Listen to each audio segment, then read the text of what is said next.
গোপালগঞ্জে ৩টি সেতুর নির্মাণ শেষ না করেই টাকা তুলে নেয়ার অভিযোগ উঠেছে আওয়ামী লীগ নেতার বিরুদ্ধে। অথচ সেতুতে উঠতে বাঁশের মই ব্যবহার করতে গিয়ে ঘটছে দুর্ঘটনা। পঙ্গুত্ব বরণ করছেন কেউ কেউ। ভোগান্তিতে 4টি গ্রামের প্রায় ৫,০০০ পরিবার। এদিকে তদন্তে নেমে দুর্নীতির প্রমাণ পাওয়ায় জড়িতদের বিরুদ্ধে আইনি পদক্ষেপ নেওয়ার কথা জানায় দুদক। গোপালগঞ্জের কাশিয়ানীর ওরাকান্দি ইউনিয়নের মাঝকান্দি খাগড়াবাড়িয়া সড়কের ৩টি খালে ২০১৫ সালের শুরুতে ৩টি সেতু নির্মাণের উদ্যোগ নেয় গোপালগঞ্জ জেলা পরিষদ। ওই বছরই টেন্ডার প্রক্রিয়া শেষে ৯০ লাখ টাকার কাজ পায় মেসার্স হাবিব অ্যান্ড কোং। তবে আওয়ামী লীগের প্রভাব খাটিয়ে ওই প্রতিষ্ঠানের লাইসেন্সে কাজটি করেন সদর উপজেলা আওয়ামী লীগের যুগ্ম সাধারণ সম্পাদক সাইফুল ইসলাম। ২০১৭ সালে ৩টি সেতুর অ্যাপ্রোচ নির্মাণ না করে কাগজে কলমে কাজ শেষ করা হয় প্রকল্পের। লাখ লাখ টাকা বাগিয়ে নেয় তদারকি প্রকৌশলীরা। দুর্ভোগ কমাতে সেতুতে উঠতে বাঁশের মইয়ের ব্যবস্থা করেন স্থানীয়রা। এতে ঘটছে দুর্ঘটনা।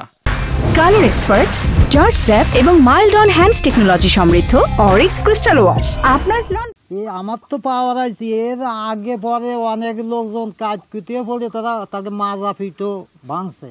ব্রিজটা যদি আজকে ভালো থাকতো তো তোমার আব্বার পাওটা হারান লাগতো না। এই ব্রিজগুলোয় মাটি নাই, মাটি দেওয়ার কন্ট্রাক্ট আছে না, পাস ছিল না, সেই সাইবুল কালাম শেষ দিয়ে যায়নি।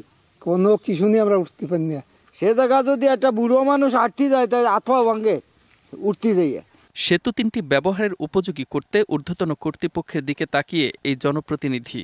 আপনাদের মাধ্যমে ঊর্ধ্বতন কর্মকর্তার যদি এটা নজরে পড়ে এবং তারা যদি পুনর্নির্মাণ করে দেয় তাহলে তো আমাদের এই দুর্ভোগটা লাঘব হবে। জেলা পরিষদে অভিযান চালিয়ে অর্থ আত্মসাতের প্রমাণ পেয়েছে দুর্নীতি দমন কমিশন দুদক।